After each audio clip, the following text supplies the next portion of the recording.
एक समय की बात है कि काशी देश के राजधानी बनारस में ब्रह्मदत्त नाम का एक राजा राज्य करता था। उन दिनों बोधिसत्व जो आगे चलकर बुद्ध बने एक व्यापारी के घर जन्मे। जब वे बड़े हुए तो 500 बैलगाड़ियों के साथ व्यापार करते हुए पूर्व से पश्चिम और पश्चिम से पूर्व की यात्रा किया करते थे। उसी बनारस में एक और युवक व्यापारी था, मूर्ख, अदूरदर्शी और अनुभवहीन। बोधिसत्व ने अपनी 500 गाड़ियों में बनारस का कीमती माल लाद लिया था और प्रस्थान के लिए तैयार थे।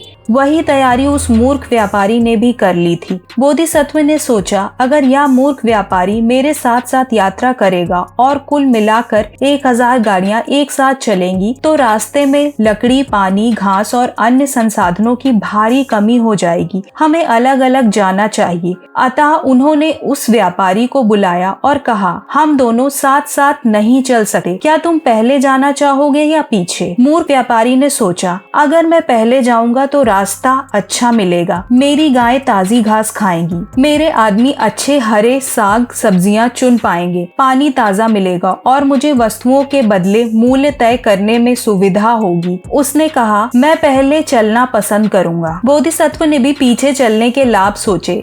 पहले वाला रास्ता समतल कर देगा, पुरानी घास खा ली जाएगी और वहाँ नई मुलायम घास उगेगी, ताजे साग मिलेंगे। पहले वाला अगर पानी नहीं पाएगा तो खुद कुएं खोद कर निकालेगा और मैं वही पानी पी लूंगा। मूल्य तय करने की झंझट भी नहीं होगी। मैं उन्हीं दरों पर वस्तुओं का आदान प्रदान करूंगा। इसलिए उन्होंने कहा, तो फिर तुम पहले जाओ। मूर्ख व्यापारी अपनी गाड़ियां लेकर निकल पड़ा। कुछ दूरी पर मानव बस्तियां समाप्त हो गईं और वे एक वीराने के मुहाने पर पहुंचे। ऐसे वीराने 5 प्रकार के होते हैं, डाकुओं से भरे, जंगली जानवरों से भरे, पानीहीन, राक्षसों से भरे और अकाल वाले। यह वीराना पानीहीन और राक्षसों से भरा हुआ था। मूर्ख व्यापारी ने अपने साथ बड़ी बड़ी पानी की मटके ली और पानी भरकर वीराने की 60 योजन लंबी यात्रा पर निकल पड़ा। जब वह वीराने के बीच में पहुंचा तो वहां के राक्षस ने सोचा, मैं इन लोगों को पानी फेंकने पर मजबूर करूंगा और फिर इनके थक कर लस्त पस्त होने पर खा जाऊंगा। उसने मायावी शक्ति से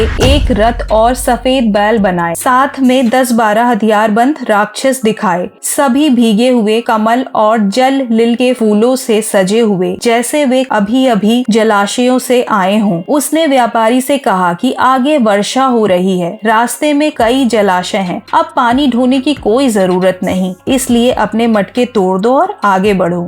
मूर्ख व्यापारी ने राक्षस की बात मान ली और पानी फेंक दिया। आगे जाकर उन्हें कहीं पानी नहीं मिला। प्यास से बेहाल होकर वे लोग चल नहीं सके और रात को वहीं थक कर सो गए। राक्षस रात में आए और सभी मनुष्यों और बैलों को मारकर खा गए, केवल हड्डियां छोड़ दी। हड्डियां वैसी की वैसी रह गईं।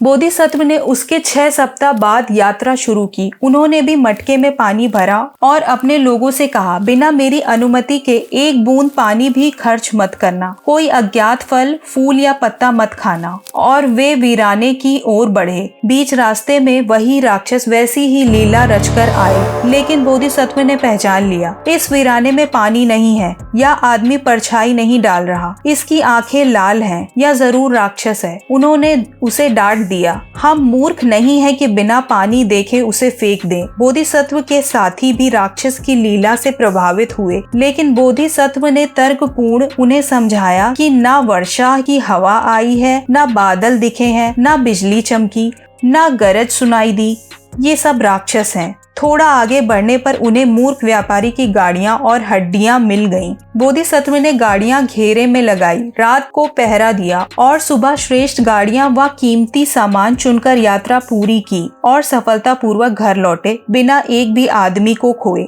बुद्ध ने उपदेश के अंत में कहा, जिसने सत्य का मार्ग अपनाया उसने सुरक्षा पाई और जो असत्य पर चला वह विनाश को प्राप्त हुआ। सत्य पर चलना न केवल स्वर्ग ब्रह्मलोक आदि में जन्म दिलाता है, बल्कि अंतिम मुक्ति भी प्रदान करता है। इस कहानी की शिक्षा, सत्य और विवेक का मार्ग ही सफलता की ओर ले जाता है, जबकि मूर्खता और अज्ञान विनाश का कारण बनते हैं। बुद्धिमान व्यापारी बोधिसत्व ने धैर्य, सतर्कता और तर्क का सहारा लिया कि किसी भी बात पर आंख मूंद कर विश्वास नहीं किया और अपने अनुभव तथा विवेक से निर्णय लिया। दूसरी ओर मूर्ख व्यापारी ने बिना सोचे समझे, बिना प्रमाण के झूठे राक्षस की बातों पर भरोसा किया और जबरदस्ती वह अंधविश्वास के कारण पूरे दल की मृत्यु का कारण बना। अगर आपको यह कथा प्रेरणादायक लगी हो तो चैनल को लाइक करें, शेयर करें और सब्सक्राइब करना ना भूलें। फिर मिलेंगे बुद्ध की अगली जातक कथा के साथ। तब तक के लिए जय हिंद।